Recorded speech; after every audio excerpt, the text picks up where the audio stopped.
Friends, welcome back to my channel Suji foods and blogs. ఈరోజు మన ఛానల్లో నేను ఒక సూపర్ టేస్టీ సాంబార్ రెసిపీని అయితే చూపించబోతున్నానండి. ఎప్పుడు చేసుకునే రెగ్యులర్ సాంబార్ కాకుండా నేను చూపిస్తున్నట్టు ఇలా ఒకసారి ట్రై చేయండి, చాలా బాగుంటుంది. ముందుగా సాంబార్ కోసం అయితే కందిపప్పుని నేను ఒక half an hour to 1 hour పాటు నానబెట్టుకున్నానండి. ఇలా కందిపప్పు నానబెట్టుకొని చేసామంటే తొందరగా ఉడికిపోతుందండి పప్పు అయితే. ఇప్పుడు వీటిని ఒక ప్రెషర్ కుక్కర్లోకి అయితే ట్రాన్స్ఫర్ చేసుకోవాలి వాటర్తో పాటు. నేను ఇక్కడ సాంబార్ అయితే ప్రెషర్ కుక్కర్లో చేస్తున్నానండి, తొందరగా అయిపోతుందని. ఇప్పుడు ఈ పప్పులోకి కొద్దిగా వాటర్ అయితే యాడ్ చేసుకోవాలి. ఇందులోనే కొద్దిగా పసుపు కూడా యాడ్ చేసుకొని కుక్కర్ మూత పెట్టి ఒక 4 to 5 విజిల్స్ వచ్చే వరకు చక్కగా ఉడికించుకోవాలండి. పప్పు బాగా మెత్తగా ఉడికించుకోవాలి, అప్పుడే కందిపప్పు టేస్ట్ అయితే బాగుంటుందండి, సాంబార్ టేస్ట్. చూసారా, పప్పు మొత్తం చక్కగా ఉడికిపోయింది కదా. ఇప్పుడు వీటిని ఇలా ఒక గరిటెతోనే చక్కగా మ్యాష్ చేసేసుకోవాలండి. పప్పు ఎక్కడ పలుకు అనేది లేకుండా ఇలా సాఫ్ట్గా మ్యాష్ చేసేసుకోవాలి.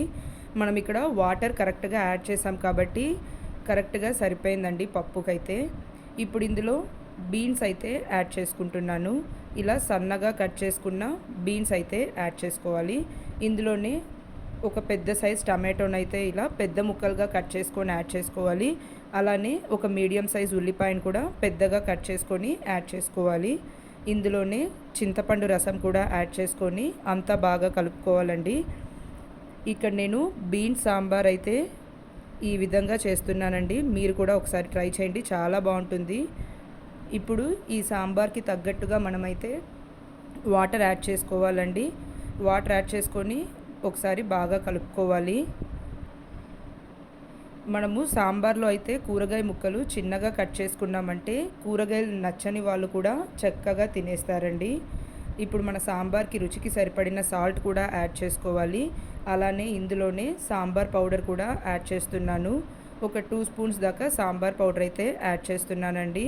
ఇక్కడ నేను హోమ్మేడ్ సాంబార్ పౌడర్ యాడ్ చేస్తున్నాను, ఇందులోనే కారం కూడా ఉందండి. ఇప్పుడు వీటన్నింటినీ బాగా కలుపుకోవాలి. ఇలా ఈ కన్సిస్టెన్సీ ఉంటే కరెక్ట్గా సరిపోతుందండి. ఇందులో ది సీక్రెట్ ఇంగ్రీడియంట్ ఏంటంటే ఈ కొబ్బరి తురుమండి.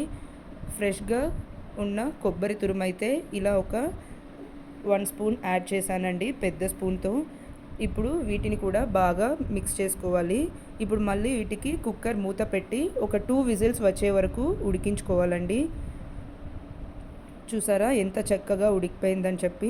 ఇందులో కొబ్బరి వేయటం వల్ల టేస్ట్ అయితే చాలా బాగుంటుందండి.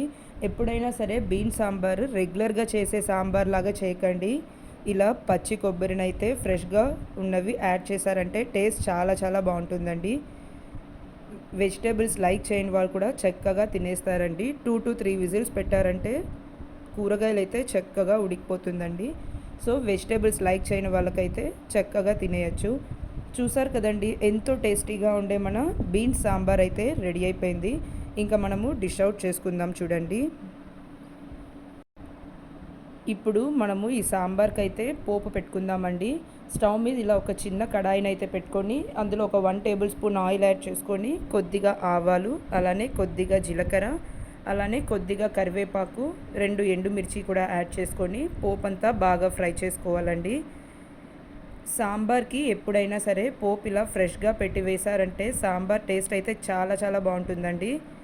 ఇప్పుడు మనము ముందుగా డిష్ అవుట్ చేసుకున్న సాంబార్లోకి అయితే ట్రాన్స్ఫర్ చేసేసుకుందాము. చూసారు కదండి, ఎంతో టేస్టీగా ఉండే మన బీన్స్ సాంబార్ అయితే చాలా సింపుల్గా ప్రెషర్ కుక్కర్లో చేసుకున్నాము. మన ఛానల్లో ఇలాంటి సాంబార్ రెసిపీస్, పప్పు రెసిపీస్ అవన్నీ చాలా సింపుల్ వేలో చాలా ఉన్నాయండి. మన ఛానల్లో బిగినర్స్కి కానీ బ్యాచిలర్స్కి కానీ యూస్ఫుల్ అయ్యే చాలా సింపుల్ రెసిపీస్ అయితే ఉన్నాయి.